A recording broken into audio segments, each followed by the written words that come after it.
Ashatse Pamfa, Mbote la famille, Otep, Otep, Otep.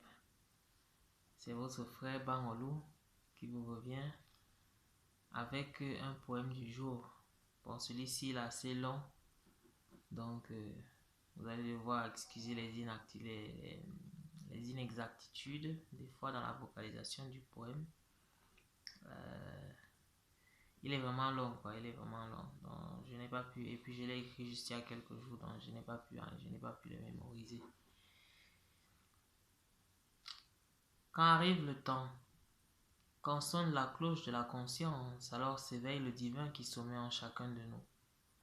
S'incarne alors dans le monde tout une nouvelle conscience, qui se bat pour émerger, réprimée par l'ego, qui se bat pour exprimer, supprimée par la dissonance cognitive qui progressivement se dissipe. S'affine le voile opaque de l'illusion, qui devient translucide, transparent. L'œil devient lucide et l'on peut alors observer au-delà des apparences. C'est le début du périple périlleux de la conscience qui s'épile, s'épluche tel un oignon pourri, se libère des couches putrifiées et des réalités auxquelles il ne peut plus se fier. Très souvent, l'éveil commence par le temps et dans les récits qu'on en fait. Le monde où découvre les méchants et leurs méfaits. Toutes ces figures longtemps glorifiées, il en découvre le vrai visage, il en est horrifié. Il découvre les dérives mythiques, sinon mythomaniaques, des récits historiques.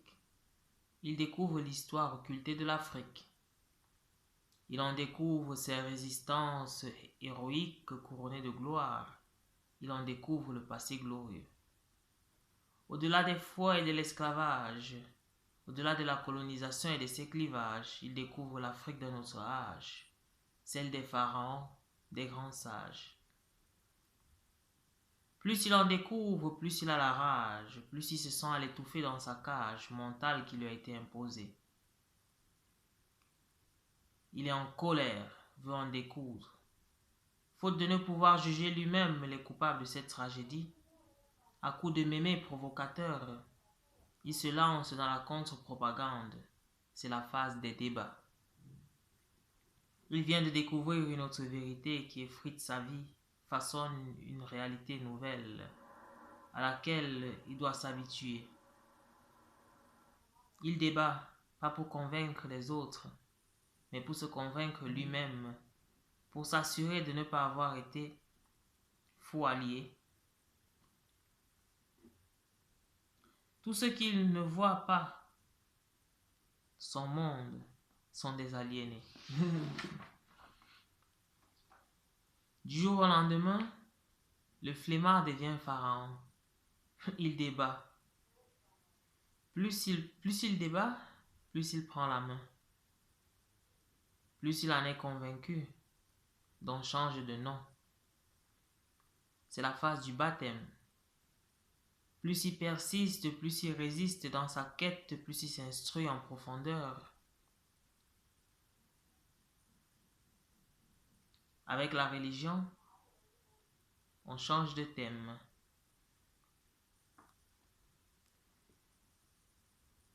Il s'aliène alors, lui, de sa vie passée, qu'il a désormais dépassée.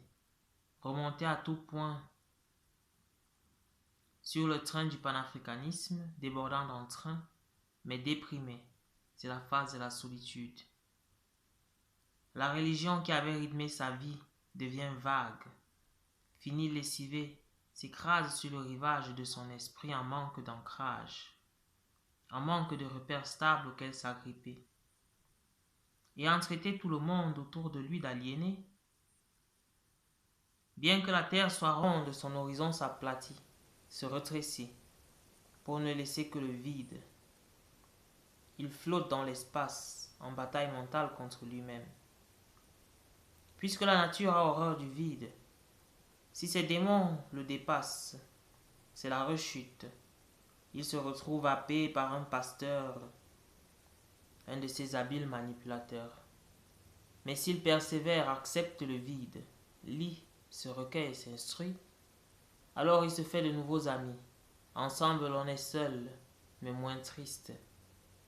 Le partage de l'expérience allège la douleur, adoucit le vécu, dissipe les derniers doutes. Le Muntu parle désormais de ses ancêtres. C'est la phase de la reconstruction de l'être, qui doit repartir de la base, refaire ses propres fondations. Il renie totalement la religion, glorifie sa tradition qu'il ignore. C'est dans le retour vers l'illusion. Pour lui, ses ancêtres étaient des saints, dont l'auréole brillait des 42 rayons de la Mahat et dont l'uréus rayonnait de l'intelligence divine. Pour beaucoup, cette phase est la plus longue, la plus rude, la plus crude, puisqu'il s'agit de se spolier des idées reçues pour se faire sa propre opinion, arriver au cœur de l'oignon. Car qui dit tradition, dit initiation. Alors ça tourne, faute de ne vouloir changer. C'est la phase des tourments, de la peur. Prisonnier d'anciens manteaux schémas têtus, ça tourne, faute d'initiation. Le Muntu végète dans la stagnation. C'est plus facile de parler de Mahat que de vivre Mahat. Donc pour beaucoup, c'est la fin du parcours. Bien qu'ils acquièrent toujours plus d'informations, cela aura trop peu d'incidence sur leurs conditions, toujours limitées par des réflexes d'un mental non sublimé. Pour beaucoup, c'est la dérive égoïste de Pharaon. Si par contre l'information opère, devient agissante et propulse le changement, alors commence la sublimation, la transformation véritable de la pensée limitante et limitée vers la complexité exaltante et illimitée de la mentalité pharaonique. Alors commence la découverte de soi, de sa vraie place et de sa véritable mission. Loin du verbe, du rêve, de l'ego, qui veut qu'on soit tous pharaons, mais proche du mythe divin, qui veut qu'on ait tous la mentalité pharaonique. Celle de celui qui ne se vante pas de la pyramide, mais étudie profondément et au besoin la reproduit. Celle de celui qui ne se contente pas de lire les textes, mais en déco de l'essence, se reconnecte à sa science, qu'il extrait pour en abreuver le monde, qu'il extrait pour en illuminer son peuple. Hotep, Hotep, la famille. Bon réveil à ceux des endormis qui ont entrepris et sont résolus à aller au bout du chemin, à faire le parcours de la reconstruction de soi, de la reconstruction de nous-mêmes en tant que peuple, à apporter leur pierre à l'édifice,